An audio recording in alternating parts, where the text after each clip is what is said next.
Okay, good. Thanks. Good morning, everyone. Thank you so much for being here. I want to first begin by acknowledging that Winnipeg is located on Treaty 1 territory, home of the traditional lands of the Anishinaabe, Cree, Ojibwe Cree, Dakota, and Dene people, and home of the Red River Métis. It's also important to acknowledge that our drinking water is sourced from Shoal Lake 41st Nation on Treaty 3 territory, our electricity from Treaty 5 territory. We acknowledge and respect these treaties that were made on these territories. We acknowledge the harms and mistakes of the past, and we dedicate ourselves to moving forward in the spirit of reconciliation and collaboration. I'm grateful today to be here on this land. We are joined by many workers and community members who deeply care about the future we're building together. My name is Leila Dance. I'm the NDP candidate for Elmwood, Transcona.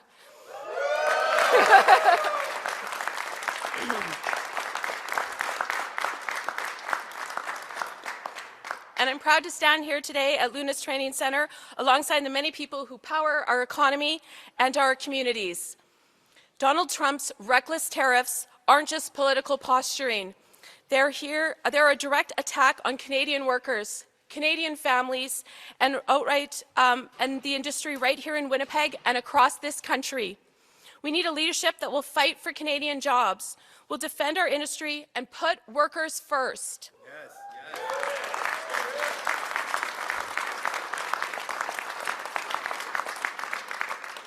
And in this room, we know who that leader is. Please join me in welcoming the leader of the New Democrats, Jagmeet Singh.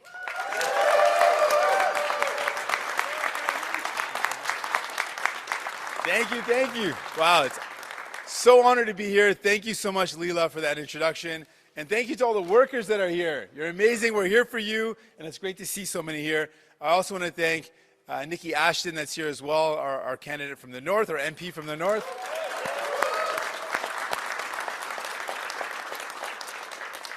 You know, friends, we're here today because today's the day that Donald Trump's going to impose his tariffs on us. It's a day that Donald Trump's attacking our workers. And so we've got a message to Donald Trump. New Democrats and workers are going to fight back and defend our jobs and our country. We're ready to fight back. You know, Donald Trump is attacking not just our country, attacking our workers and our very way of life. He wants us to compromise our values. He wants to compromise in who we are. We will not compromise. We will not back down. We will not give up. And we will win this fight.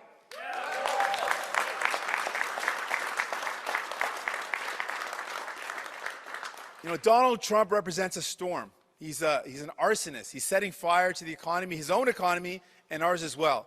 He represents a storm. And in that storm, in that difficult time, Canadians know how to weather a storm. Canadians know how to get through a difficult time. And we do that by looking out for each other. We do that by supporting each other. We do that by taking care of our neighbors. That's what we do as Canadians. The way we fight back against Donald Trump is doubling down on who we are as Canadians and our value that we are better off and we are stronger when we look out for one another.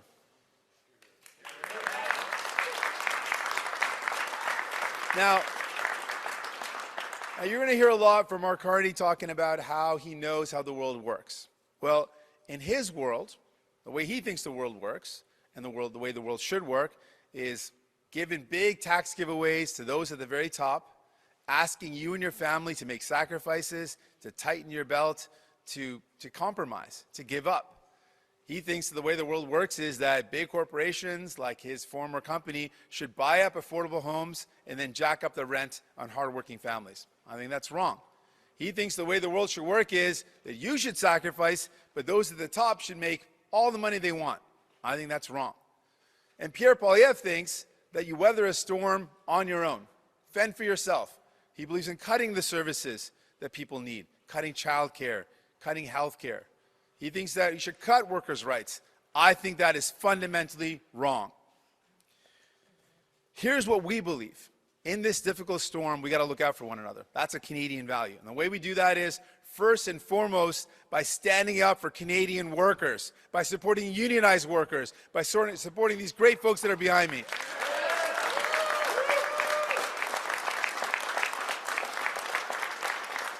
That's the first thing. And while I'm at it, I got to say a thank you to Launa for being the host, but there are so many unions that are here today. I want to thank each and every one of the members that are here. You really, you're who we're fighting for, and having you here standing with me means the world to me, because you're exactly who we should be putting first and foremost in every decision we make. It should be about workers first, about people first.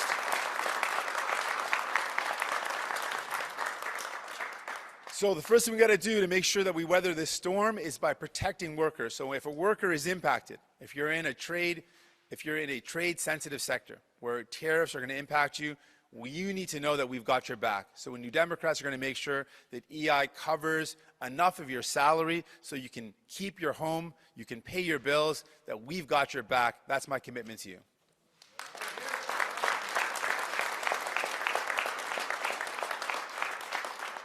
We also need to build a strong economy in our own country. We can't control what Donald Trump's doing. We're going to fight back and defend our country, but we also have to invest in our country. And that means investing in our workers. Let's invest in creating good jobs here in Canada, using Canadian content, Canadian workers to build the infrastructure we need. If we're going to build roads, bridges, homes, let's use Canadian content and Canadian workers, and let's favor unionized workers in all those projects.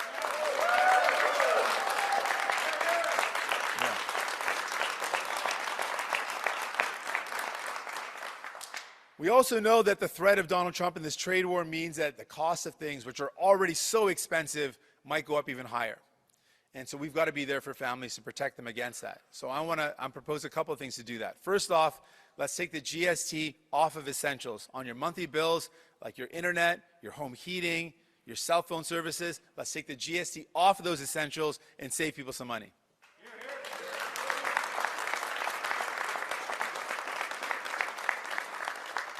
And then I know the cost of groceries is something that is really stressful for so many people. So what we're proposing is putting a cap on grocery essentials to bring down the price of those essentials that families need.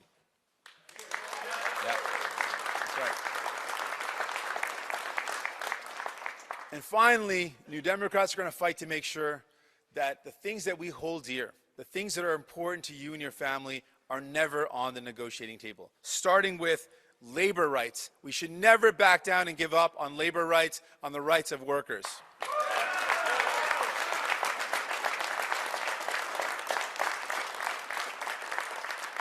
We're never going to let health care, our universal public health care, ever be on that negotiating table.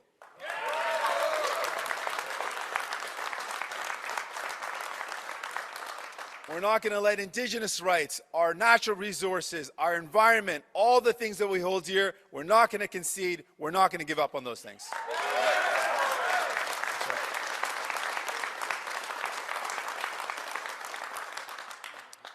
And so I want to put to you, the important question in this election. In this election, you're going to have a really important choice.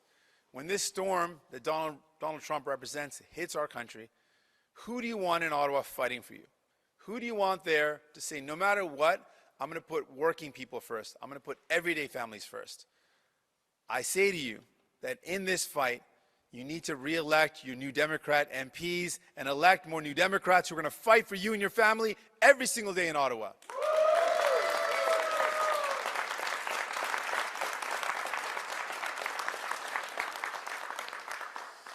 Merci mes amis, je suis tellement honoré d'être ici avec les syndicats, avec les travailleurs. Je veux d'abord commencer en remercier Launa pour la bienvenue dans le centre et je veux aussi remercier tous les autres syndicats qui sont ici. Je veux remercier aussi Leila Dance, notre candidat à Transcona, et aussi Nikki Ashton, notre candidat dans le nord de Manitoba, pour sa présence aujourd'hui. Aujourd'hui, on parle de la menace de Donald Trump. Aujourd'hui, c'est la journée quand Donald Trump va mettre en place des tariffs contre notre pays. C'est une attaque contre notre pays, notre économie et nos travailleurs. Ça, c'est pourquoi je suis fier d'être ici avec les travailleurs. Parce que pour nous, la priorité doit être les travailleurs, les gens, pas les milliardaires. Et ce qu'on est prêt de faire, ce que les Canadiens ont déjà montré, on est prêt de résister à la menace de Donald Trump. Et la résistance des Canadiens, c'est basé dans nos valeurs. La valeur qu'on peut faire face à cette menace si on prend soin les uns des autres. Ça, c'est la valeur primordiale pour les Canadiens, c'est la valeur primordiale pour les néo-démocrates. Cette idée qu'on doit prendre soin les uns des autres. On va entendre des autres partis et leur vision pour le Canada. Mark Carney va parler des coupures d'impôts pour les millionnaires. Et les milliardaires, il a déjà annoncé des coupures. En même temps, il dit qu'on doit avoir des coupures des services pour monsieur, madame, tout le monde. Je pense que sa vision est la mauvaise vision pour notre pays. Ça ne fonctionne pas. Et Pierre Poilievre va encore dire que dans ces temps difficiles, vous devez prendre soin de vous-même. Il va dire qu'on va couper les services dont vous avez besoin, couper les soins de santé, couper les soins dentaires, couper les protections pour les travailleurs. Je pense aussi que c'est la mauvaise chose à faire. Donc, dans ces temps difficiles, qu'est-ce qu'on propose? Premièrement, on doit protéger les travailleurs. On doit prioriser les travailleurs. Et pour faire ça, on doit améliorer l'assurance emploi pour qu'on puisse protéger les gens face à la menace de Donald Trump. Deuxièmement, on doit investir davantage pour créer des bons emplois au Canada, des bons emplois syndiqués, pour protéger notre économie, pour investir davantage dans notre économie, pour avoir une économie qui est plus résiliente, où on construit les produits canadiens et utilise les travailleurs canadiens, et particulièrement les travailleurs syndiqués. Et on doit aussi réduire le coût de la vie, parce qu'on sait qu'avec la menace de Donald Trump, ça veut dire une augmentation de la coût de la vie à un moment où le coût de la vie est déjà trop haut. Donc, notre proposition, c'est d'enlever la TPS sous les essentiels pour vos factures mensuelles et de plafonner les prix des épiceries essentielles. Et finalement, on va avoir des discussions et des négociations. Pour l'NPD, on va défendre ce qui est cher aux Canadiens et Canadiennes, ce qui est cher aux Québécois et Québécoises. Donc, les néo-démocrates vont dire que jamais sur la table de négociation, on va avoir la culture québécoise, jamais sur la table la langue française, jamais sur la table les droits des travailleurs, jamais sur la table les soins de santé, jamais sur la table les droits des femmes, jamais sur la table ce qui est cher à nous.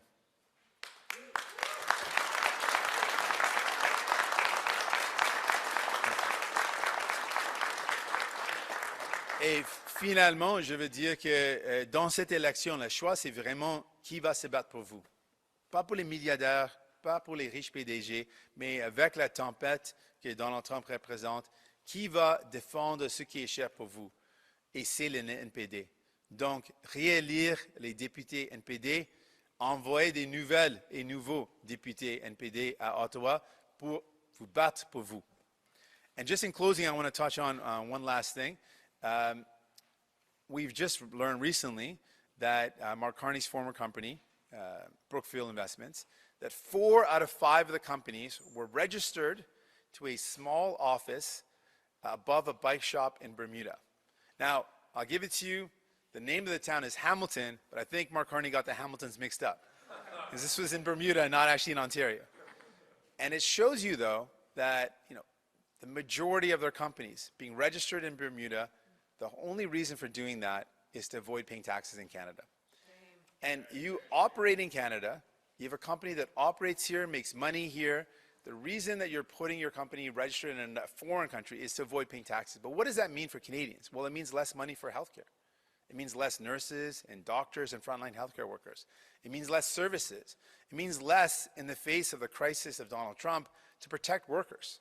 It means less for our country. And so, can this person who's made a decision to give less contributions, less investments to our country on purpose, be the guy that's actually going to defend workers in this difficult time? I don't think so. Donc, je veux dire qu'on a appris que Mark Carney, comme président de Brookfield Investment, ils ont choisi d'avoir 4 sur 5 de leur entreprise dans un bureau dans les Bermudes. La seule raison pour faire ça, c'est d'éviter de payer les impôts. Mais qu'est-ce que ça veut dire? Moins des impôts, ça veut dire moins des investissements dans nos soins de santé, moins d'investissements dans embaucher les travailleurs en santé, moins des infirmières, moins des médecins, moins des travailleurs en santé. Ça veut dire moins de services pour vous et votre famille. Ça veut dire moins des investissements dans des temps difficiles comme lesquels on se retrouve maintenant. Donc, est-ce que Mark Carney est quelqu'un qui va vraiment se battre pour vous quand il était le président d'une entreprise qui évite de payer leurs impôts? Je pense que non. With that, I'm ready for any questions you might have. Merci. Thank you. Merci beaucoup. Maintenant, on va passer à la période de questions des médias. Une question et une relance. We'll now take the questions from the press. One question, one follow-up. On va commencer avec Juliane Lapointe, Radio-Canada. Bonjour, M. Singh. Sur les tarifs, en termes de réponse du gouvernement, qu'est-ce que vous voudriez voir concrètement et est-ce qu'il faut répondre avec une riposte dollar pour dollar? Je préfère une réponse dollar pour dollar. Je pense qu'on doit montrer la force. Mais comme j'ai dit d'ailleurs, et je le répète parce que c'est important, quand on parle de comment, comme pays, on fait face à Donald Trump, je suis sur l'équipe Canada. Je veux qu'on gagne cette bataille. Je veux que les travailleurs gagnent. Quand on parle de la réponse au Canada domestique, ça c'est où je veux dire encore, on doit prioriser les travailleurs par les milliardaires. On doit prioriser, monsieur, madame, tout le monde par les riches PDG. Et ça, c'est notre offre pour le Canada et pour les Canadiens.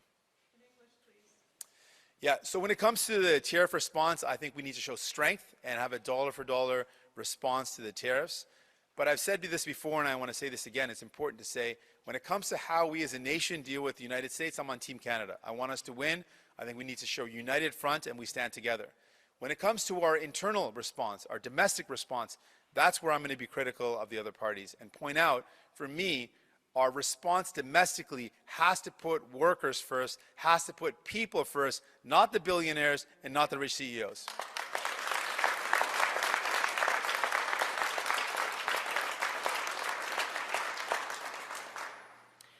Quand vous dites que vous êtes équipe Canada, est-ce que c'est pas d'une certaine façon indirectement appuyer le plan des libéraux pour répondre aux tarifs? Non, c'est une réponse d'unité et de solidarité. Quand on fait face à un gouvernement étranger, je pense que ce n'est pas la bonne chose à faire d'attaquer nous-mêmes. Dans le cas de notre défi contre notre pays, contre les États-Unis, dans ce cas contre Donald Trump, on doit être ensemble en solidarité. Je vais critiquer les réponses domestiques, je vais donner des suggestions, mais en total, on doit être unifié contre la menace de Donald Trump. No, not at all. I think when it comes to the way we fight back against a foreign country, we do need to show solidarity. We do need to be united. I will be critical about responses when it doesn't stand up to the task for putting workers first or supporting working people and everyday families. I'll be critical about that. I will put forward my suggestions about the way we respond. But the way we stand up to Donald Trump is by standing together, unified as one country that wants to defend the people of this nation against those threats. Thank you very much.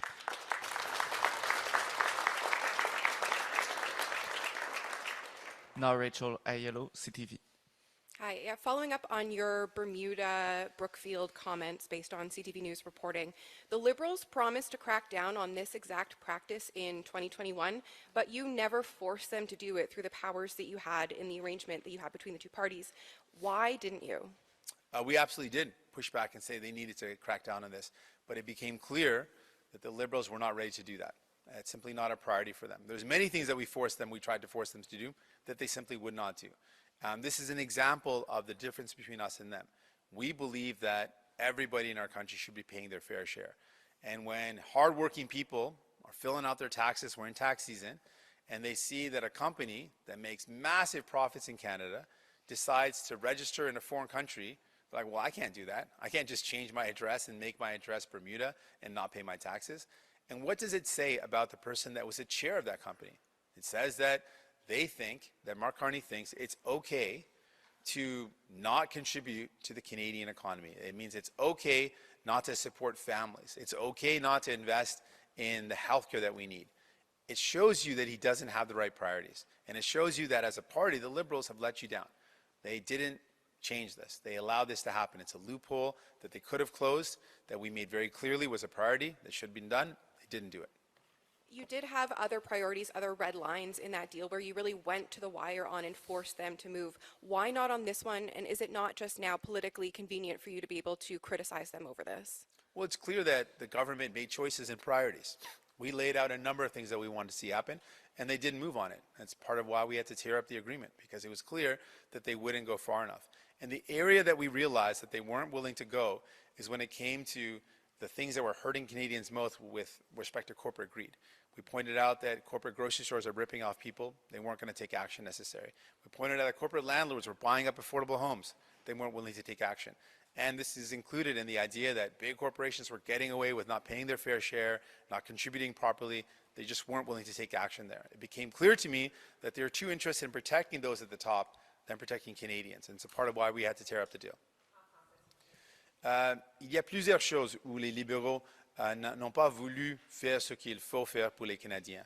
À plusieurs reprises, on a noté ça, mais notamment, c'était quand on a parlé des grandes entreprises qui exploitent les gens. Quand on a parlé des faits qu'on a des grandes entreprises d'épicerie qui exploitent les gens, qui arnaquent les gens, et on a voulu arrêter ça, c'était où les libéraux ont dit non. Et c'est quand on a parlé des géants immobiliers qui achètent du logement abordable et augmentent les prix, qui font des rénovations, on a dit que ça, c'est quelque chose qu'on doit arrêter.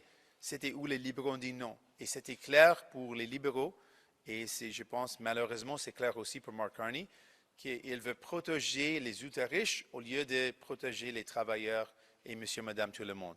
Et ça, c'est un problème. Et c'est pourquoi, une raison pour laquelle on a dû déchirer l'entente. Merci. Now, Global TV. Thanks for taking my question. You were talking about promoting Canadian content. I think a lot of people can get on board with that. I think Manitobans want some more specifics, though. I've been talking to a lot of representatives from our provincial government, industries who are looking for more concrete action. What exactly would that look like in terms of eliminating our reliance on the United States? Yeah, so some of the things that we can do concretely, and one of the things that we laid out is the way we buy things, our procurement systems. In our current procurement rules, we don't have strong enough rules around Canadian content.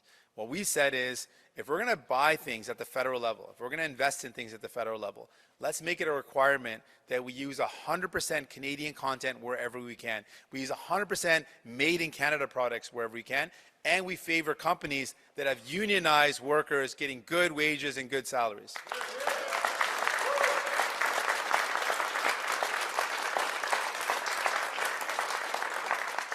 So that's a change that we can make to ensure that when we spend money, it goes towards Canadian businesses, Canadian workers, and most importantly, good unionized workers. And I've been talking to quite a few voters over the last couple of weeks. Many in Manitoba are seeing this more now as a two-horse race between the Liberals and Conservatives and are considering their votes based on that. What is your message to Manitobans that might be looking at it this way? I would say to Manitobans, I would say this to Canadians in general, but to Manitobans, we have shown you when you elect a new Democrat what you get. You get someone that's going to be there fighting for you. And in this storm that Donald Trump represents, when we're going through this rocky time, who is going to put you and your family first? We have seen, without having new Democrats elected, the Liberals do not do what's necessary. So elect more new Democrats. Re-elect your new Democrats that fought for you, and elect more of them so we can stand up for you and your families. Our priorities are very clear. We're not in it for companies like Brookfield Investments. We're not in it for billionaires. We're not in it for millionaires. We're in it for hardworking Canadians. We're in it for everyday families. We're in it for the middle class. We're in it for the working class. We're in it for you.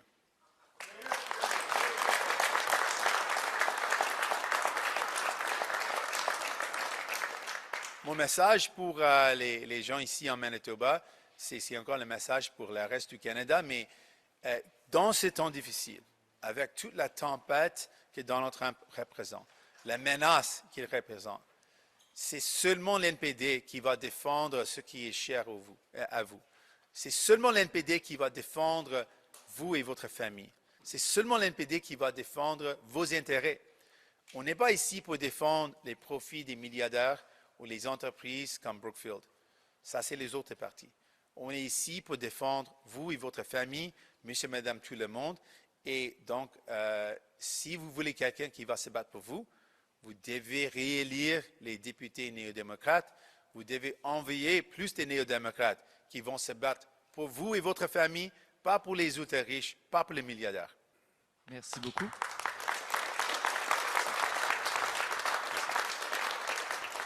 Maintenant, Maggie Wilcox, Radio-Canada. Votre parti a chuté dans les sondages au Manitoba au cours du dernier mois et vos 3 députés actuels se trouvent dans des courses très serrées. Pourquoi est-ce que votre message ne résonne pas au Manitoba? Je pense que les campagnes électorales font une grande différence. On est dans la campagne électorale, donc on va partager notre message et on va définir le choix dans cette élection. Et le choix, je pense, important, c'est de décider qui va se battre pour vous dans ces temps difficiles, qui va prioriser vous et votre famille, qui va dire que dans tout ce qui se passe, on ne va jamais avoir des concessions sur les choses qui sont chères à vous. Et la réponse à cette question, c'est l'NPD. L'NPD a déjà montré pour nous, la priorité, c'est toujours et va être toujours vous et votre famille, la classe moyenne, la classe ouvrière, les travailleurs et travailleuses. Et vous avez également rencontré le Premier ministre Wab Kinew hier. Comment s'est passée cette rencontre? C'était une rencontre excellente. On a eu plusieurs rencontres dans le passé, depuis le temps qu'il est devenu Premier ministre. Avant de ça aussi, on était ensemble souvent. Donc, on a parlé de comment les tarifs vont impacter les gens en Manitoba, comment ça va avoir un impact sur les travailleurs en Manitoba et qu'est-ce qu'on peut faire pour défendre nos emplois ici, comment on peut protéger les travailleurs et comment on peut prioriser les gens dans ces temps difficiles. Yeah, I certainly had a great meeting with Wab Kinew yesterday. We've been meeting since he was a leader and since he became premier. And I've been having great chats with him. And yesterday we chatted about how we can, the impact of these tariffs on Manitobans, on the impact on workers, and what we need to do to stand up and protect those workers. So we had a great chat about that. Thank you very much. Now, Janice McGregor, CBC. Your party's been very much in favor of taxing digital tech giants.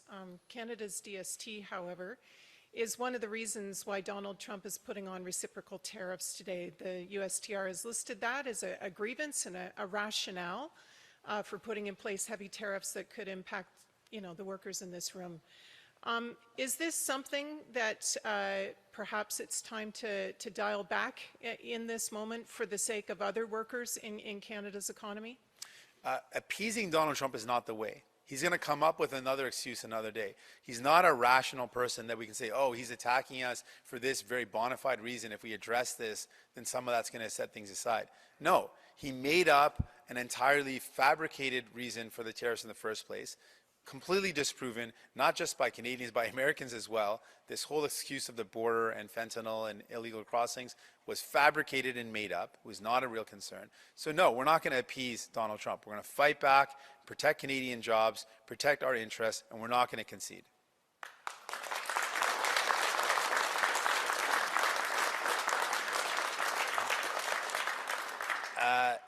Ce n'est pas, quand on va avoir des négociations, des conversations avec Donald Trump, ce n'est pas quelqu'un de rationnel.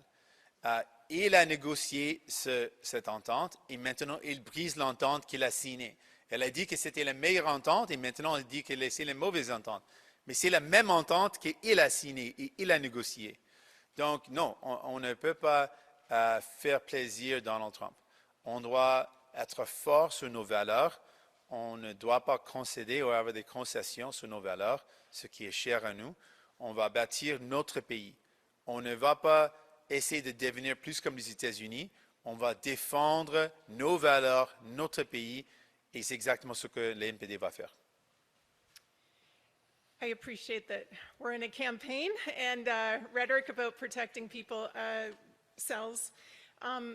But the fact is sometimes it does take a compromise to get a good deal, a win-win deal at the negotiation table. Your friends in the labor movement, certainly know that. I'm listening to this bit about no trade clause and all the things you're pulling off the table preemptively in the public domain before our negotiators even sit down and have a chance to pursue Canada's interests, big economic interests at the table. And I'm wondering why you are matching Donald Trump's protectionism with more hardline protectionist rhetoric of Canada's own instead of something that would be more upholding of the open trade relationship that has grown our economy so much in the last couple of decades. Well, it's important that we're up against a really serious fight, and there's two different visions here. Donald Trump's trying to impose an American vision on Canada, and we don't win this fight to defend who we are as a country by becoming more like the United States. That's not how we do it. We win the fight by defending who we are as a country and what we hold dear as a country, and what are those values. Fundamentally, what makes us different is that we believe as Canadians that we are better off when we take care of each other. That is a very New Democrat value as well. And when we think about what epitomizes that value, this concept that when we're in tough times, we look after our neighbor. It's our public health care. That no one in our country has to worry that if you or your loved one falls ill, that you're thinking, I might go bankrupt. That is a real concern that people in America have to deal with on a regular basis. The leading reason why people go bankrupt in the States is because of healthcare costs. That is the furthest thing from people's minds in Canada. And so we're not going to win this fight defending who we are as a country by saying, okay, we should become more like the United States. No, we win this fight by doubling down on who we are as a country, what are the values that we hold dear, and defending those values and fighting to protect those values.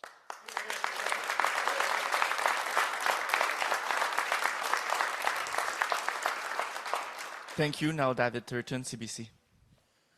Hey, good morning, Mr. Singh. We heard from the Conservative Leader Pierre Poilievre today saying that he would propose renegotiating NAFTA, CUSMA, USMCA earlier. There's supposed to be a review in 2026. What do you think of that proposal?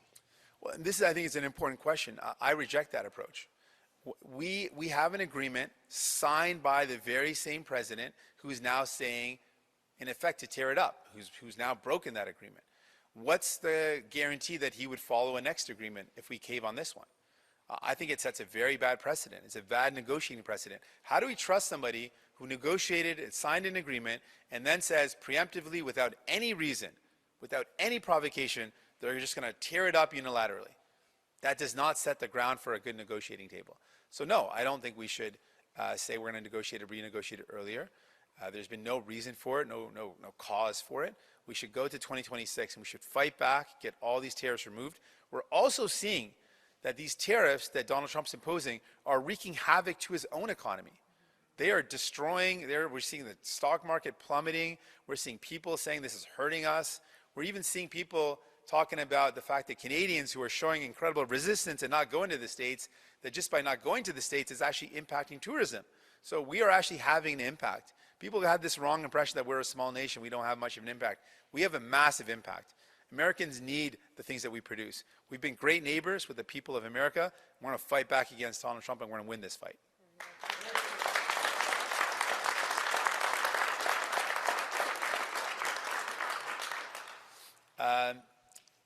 C'est une bataille contre Donald Trump et on va gagner cette bataille parce que c'est important de défendre notre pays. On va continuer de défendre nos valeurs et notre pays. La question, c'était sur est-ce qu'il faut renégocier l'entente? Oh oui. Non, on ne doit pas renégocier une entente. Ça a créé des mauvaises expectations parce que c'était le même président qui a signé cette entente. La date de cette entente de renégocier, c'est le 2026.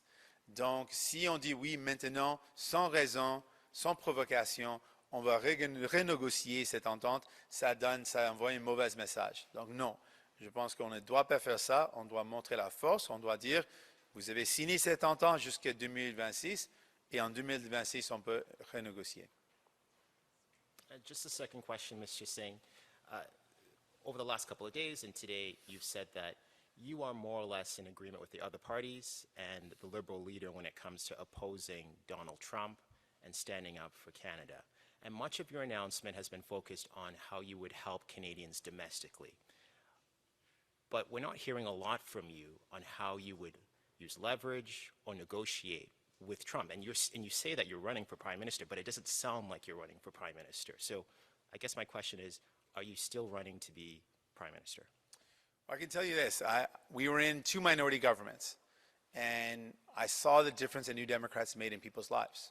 In the pandemic, New Democrats were there, and every single support that happened for Canadians, either we made happen or we improved. I can tell you with full confidence that we would have not got through that pandemic in the same way without New Democrats there fighting for you. In the same past minority government, everything that the Liberals are pointing to, all the things they're saying that they achieved, literally would not have happened but for us. They were all things that we forced them to do. Dental care, that's helped out millions of Canadians. Seniors are able to get their teeth fixed, that was New Democrats. Pharmacare, that was never going to happen. The Liberals had promised it for 3 decades, hadn't moved a centimeter on it. We forced them to move forward and get it done. So everything that happened in the past minority government that was good for working people, anti-SCAP legislation, protections for workers, paid sick days, all those things happened because New Democrats fought for it. So if you elect enough of us, elect more of us, we're going to do great work for you. If you elect enough of us for us to form government, I would be honored to fight for you every single day to put working people first. But either way, whatever, people are going to end up choosing the election, the result of the election. They're going to choose. In that choice, I want you to seriously think, who do you want to be in Ottawa fighting for you? Who do you want in Ottawa standing up for you and your family, putting you first? I can tell you, without New Democrats, workers are going to get ignored. With New Democrats there, everyday people will have a voice. And so when I'm talking about Team Canada, it's about unity. We have lots of clear visions around what we should be doing. I laid out the fact that when we first were up against these tariffs, what Canada should do. I talked about withholding critical minerals, talked about exportation or export tax on the things like energy that the States needs. There's lots of things that we can do, but we don't mistake the fact that we want unity for any less than the fact that I believe in a solidarity approach when fighting a foreign government, when fighting someone like Donald Trump. I believe we should be standing together. We have a unique vision, and a vision that we present is one that puts workers and families first. Thank you. Now, Winnipeg Free Press. Good morning. Local polling has shown support for your party falling a fair bit recently. I mean, how confident are you, how concerning is that to you to see those drops in the polls, and how confident are you that you'll be able to retain your seats, even in your strongholds here in Manitoba?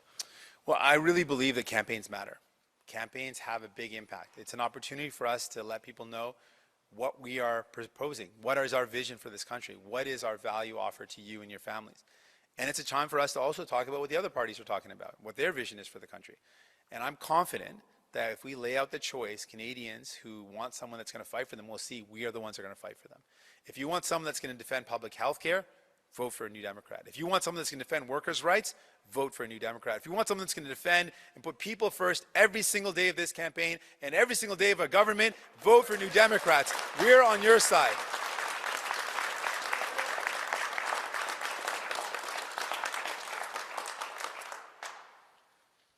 I mean, on the campaign trail, what are you going to be doing here in Manitoba today and throughout the campaign?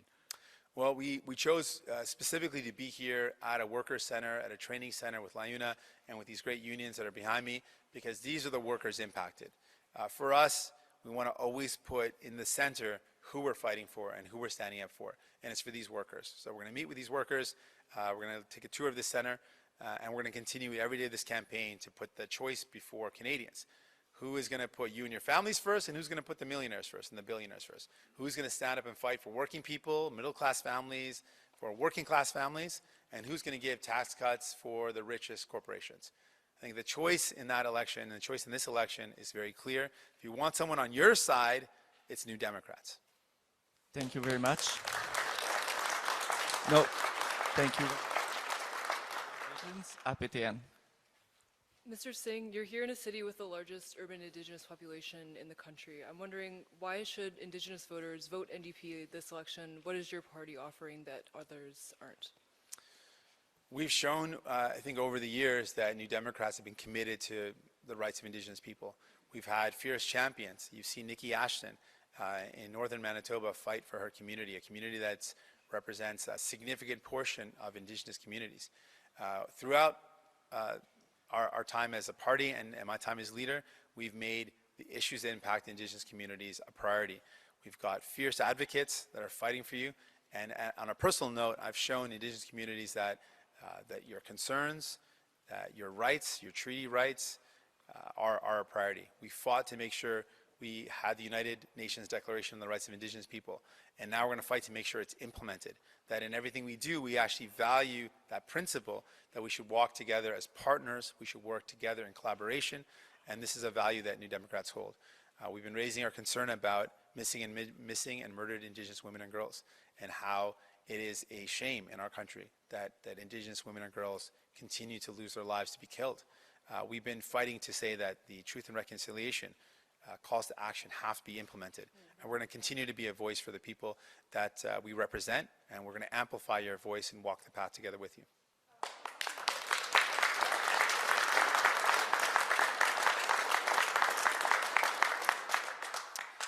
Pour la communauté autochtone, c'est ce qu'on a montré depuis longtemps que c'est une priorité pour nous comme parti et pour moi comme chef. Et on a ici des députés incroyables avec nous. On a Nikki Ashton qui représente une communauté, une comté qui a beaucoup de communautés autochtones. Et elle a montré comment sa conviction pour défendre ces communautés est là.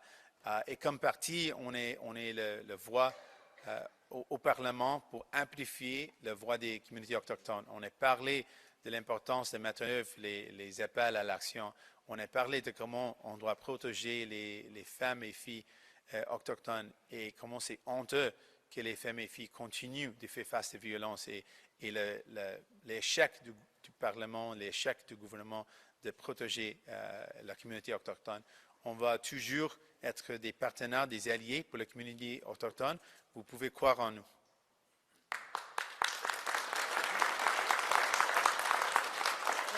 Just quickly, you have a meeting with the Assembly of Manitoba Chiefs and Grand Chief Kyra Wilson later today. Could you tell us quickly about what you hope to discuss? Yeah, I'm looking forward to meeting with the leaders in the Indigenous community to hear their priorities in this election, their priorities moving forward. It's something that we do on a regular basis, reaching out to Indigenous leadership and hearing from them, and then making sure we amplify their calls for what needs to be done, steps that need to be taken. And it's something that we're going to continue to do in this campaign, and as leaders, something that I've done and something we'll continue to do.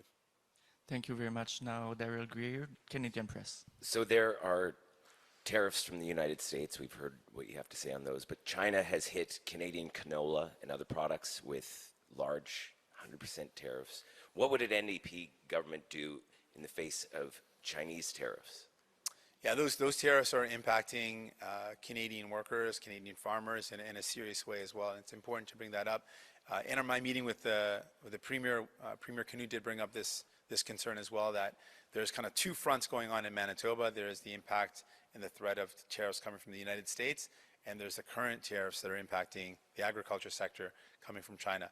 And so this is something that we've got to stand up and find ways to resolve this. These are hardworking Canadians that are being impacted. These are products that we produce that are essential for our economy. It's important for our food sovereignty that we continue to produce this, and we need to have a market. So part of it is making sure we work on those tariffs. We also need to, in all of our sectors, find ways to diversify where we're selling so we can have more resilience, that we can be less vulnerable when there are tariffs coming from a particular country. So those are some of the steps we should take. And more specific to today, when your plan says to rescue at-risk home building projects, what does rescue mean, and how many of those projects do you believe to be in peril? Like, maybe if you don't have that number across, like off the top of your head, do you have a rough idea how many you believe or the party believes to be at risk as a result of U.S. tariffs? Sure. Well, I'll give you some more details. My team will give you the more details on it. But I can give you broad strokes. There are a lot of not-for-profit organizations, for example, that would have budgeted for building a housing project. And now, all of a sudden, with these tariffs, it means the cost of goods will go up dramatically, and they'll no longer be able to build that project in the budget that they put forward. And for a lot of these community groups, their budgets are pretty fixed. If they've got a certain amount of money, that's the money that they've been able to raise, the commitments they've received from different levels of government. And without additional funds, those projects just won't go forward. These aren't rich developers, these are community organizations. So these are projects across the country, and we can't let those projects just fall to the wayside. And so as a part of Building Canada, those are the projects that are ready to go that we should invest in to continue them. And so we can get those workers, those jobs. We can also build the homes that we need. And if those projects fall to the wayside, we're going to not only lose those jobs, we're also going to lose those homes that we need. So that's what we're talking about when we're saying rescue those projects. For community groups that have a very tight budget, increased costs are going to mean that they're not going to be able to move forward. And we have to find ways for them to move forward. Thank you. Last question, CBC. Hi. In terms of the no trade clause for public hydro utilities, can you elaborate on what that would look like? Would it be for new contracts, existing contracts? And did you talk to Premier Canute about that in terms of Manitoba Hydro? Right. Well, we know that the state's needs are electricity. We know that we've got public energy in Canada, and Trump has shown, as Americans have shown, a desire to go after public assets and public infrastructure. And so we want to make it very clear that we're going to defend the things that we have. We're going to defend our public health care, defend our public utilities. We want to protect them. These are things that give us strength as a nation.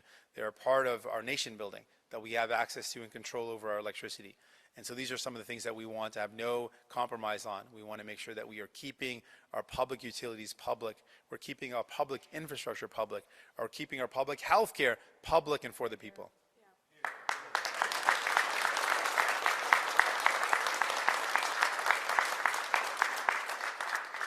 Il y a des infrastructures et des services publics qui nous sommes fiers d'avoir et ils sont fondamentaux pour notre pays. C'est des éléments de notre souveraineté, le fait qu'on a des utilités publiques comme la création d'énergie, l'électricité, les projets et les établissements d'hydroélectricité. Ça, c'est quelque chose qui est une force de notre pays. Donc, on ne doit pas avoir des concessions sur des utilités publiques comme ça. On ne doit pas avoir des concessions sur les services publics et nos facilités publiques comme notre soin de santé. Donc, ce sont des enjeux et des valeurs qui sont chères aux Canadiens et on doit les défendre.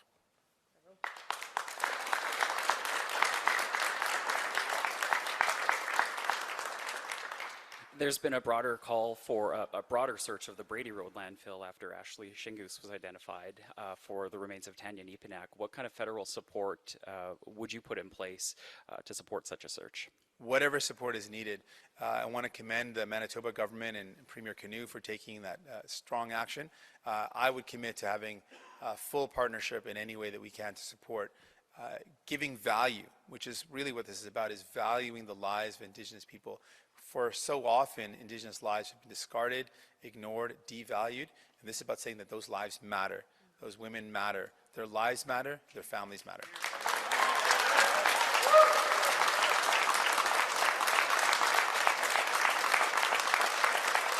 Thank you very much. Thanks, everybody. Thank you. That concludes the press conference. Merci beaucoup. Ça conclut la